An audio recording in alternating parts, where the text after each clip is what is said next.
اعوذ باللہ من الشیطان الرجیم بسم اللہ الرحمن الرحیم۔ سورہ سجدہ کی چند آیتیں پڑھ رہا ہوں۔ آیت نمبر 11، آیت نمبر 12، آیت نمبر 13، آیت نمبر 14۔ قُلْ يَتَوَفَّاكُم مَلَكُ الْمَوْتِ الَّذِي وُكِّلَ بِكُمْ ثُمَّ إِلَىٰ رَبِّكُمْ تُرْجَعُونَ۔ کہہ دیجئے کہ تمہیں موت کا فرشتہ فوت کرے گا جو تم پر مقرر کیا گیا ہے، پھر تم سب اپنے پروردگار کی طرف لوٹائے جاؤ گے۔ وَلَوْ تَرَىٰ إِذِ الْمُجْرِمُونَ نَاكِسُو رُءُوسِهِمْ عِندَ رَبِّهِمْ، کاش کہ آپ دیکھتے جبکہ گنہگار لوگ اپنے رب تعالیٰ کے سامنے سر جھکائے ہوئے ہوں گے۔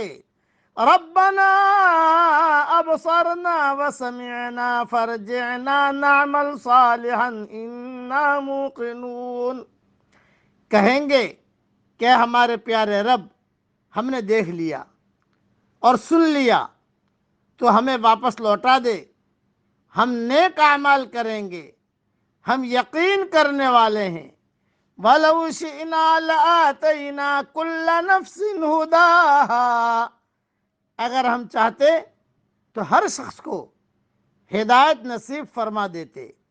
وَلَكِنْ حَقَّ الْقَوْلُ مِنِّي لَأَمْلَأَنَّ جَهَنَّمَ مِنَ الْجِنَّةِ وَالنَّاسِ أَجْمَعِينَ، لیکن میری یہ بات بالکل حق ہو چکی ہے کہ میں ضرور جہنم کو انسانوں اور جناتوں سے بھر دوں گا۔ فَذُوقُوا بِمَا نَسِيتُمْ لِقَاءَ يَوْمِكُمْ هَٰذَا، اب تم اپنے اس دن کی ملاقات کے فراموش کر دینے کا مزہ چکھو۔ اِنَّا نَسِينَاكُمْ، ہم نے بھی تمہیں بھلا دیا۔ وَذُوقُوا عَذَابَ الْخُلْدِ بِمَا كُنتُمْ تَعْمَلُونَ، اور اپنے کیے ہوئے اعمال کی شامت سے ابدی عذاب کا مزہ چکھو۔ اس آیت کی تشریح اور تفسیر کافی لمبی ہے، جو انشاءاللہ اپنے وقت پر جب بھی اللہ توفیق دے گا ریاض التفسیر میں انشاءاللہ آ جائے گی۔ لیکن اتنا بتا دوں، یہ جو اللہ نے کہا کہ ہم نے بھی تمہیں بھلا دیا، یعنی جس طرح تم ہمیں دنیا میں بھلائے رہے، آج ہم بھی تم سے ایسا ہی معاملہ کریں گے۔ ورنہ ظاہر بات ہے کہ اللہ تعالیٰ تو بھولنے والا ہے نہیں۔ دوسری اہم بات، موت کا آنا یقینی ہے، فرشتے کا آنا یقینی ہے، اس لیے اللہ تعالیٰ بار بار موت، آخرت کو اللہ تعالیٰ بیان فرماتے ہیں۔ اس وقت ہر آدمی تمنا کرے گا کہ دنیا میں چلا جاؤں، اچھا عمل کر کے آؤں۔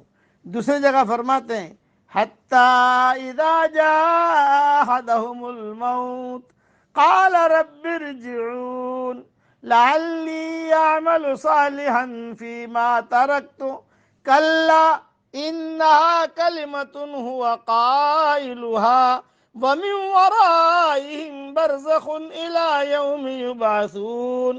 موت کا وقت آئے گا تو بے ایمان، بے دین، بے نمازی، جو بھی اللہ کے حکامات کو توڑنے والے ہیں، توڑنے والیاں ہیں، وہ کہیں گے اللہ پاک واپس بھیج دے، اللہ پاک واپس بھیج دے، اچھے اعمال کر کے آئیں گے۔ اللہ تعالیٰ کہیں گے کہ اب نہیں، تمہارا وقت جو ہے پورا ہو گیا۔ پوری تشریح، پوری آیت کا خلاصہ ایک ہی بات ہے، خدا کے یہاں اس اعتراف کی قیمت ہے جو بغیر دیکھے کیا گیا ہو۔ دیکھنے کے بعد جو اعتراف کیا جائے اس کی کوئی قیمت نہیں ہے۔ اس لیے اسی کو کہتے ہیں الذین یؤمنون بالغیب، غیب کی باتوں پر ایمان لانا۔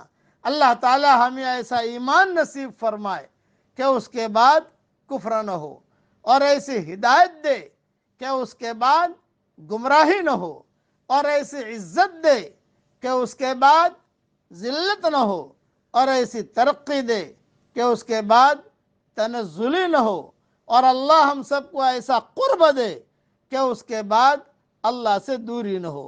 اور ہم سب کے لیے جنت الفردوس کا اللہ فیصلہ فرمائے. آمین. وآخر دعوانا ان الحمد للہ رب العالمین.